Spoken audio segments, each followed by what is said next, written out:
Au nom d'Allah, le tout miséricordieux, le très miséricordieux.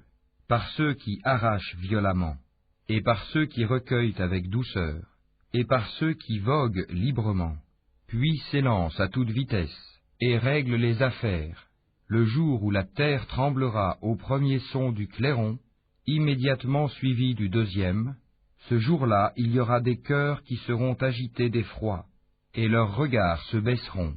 Ils disent, quoi, serons-nous ramenés à notre vie première, quand nous serons ossements pourris? Ils disent, ce sera alors un retour ruineux.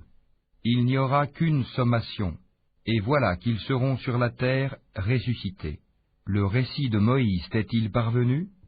Quand son Seigneur l'appela, dans Towa, la vallée sanctifiée, va vers Pharaon, vraiment il s'est rebellé.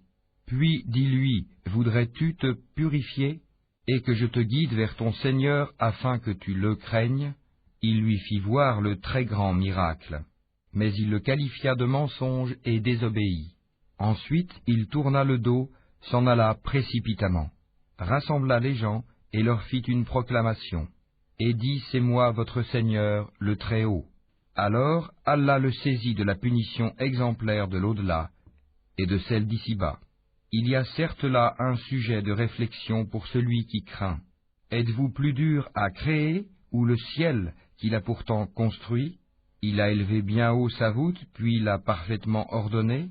Il a assombri sa nuit et fait luire son jour. Et quant à la terre, après cela, il l'a étendue. Il a fait sortir d'elle son eau et son pâturage.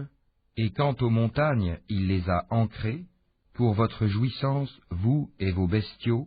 Puis, quand viendra le grand cataclysme, le jour où l'homme se rappellera à quoi il s'est efforcé, l'enfer sera pleinement visible à celui qui regardera.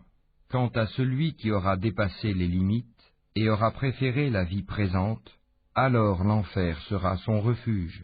Et pour celui qui aura redouté de comparaître devant son Seigneur et préserver son âme de la passion, le paradis sera alors son refuge. Il t'interroge au sujet de l'heure. Quand va-t-elle jeter l'ancre? Quelle science en as-tu pour le leur dire? Son terme n'est connu que de ton Seigneur. Tu n'es que l'avertisseur de celui qui la redoute. Le jour où ils la verront, il leur semblera n'avoir demeuré qu'un soir ou un matin.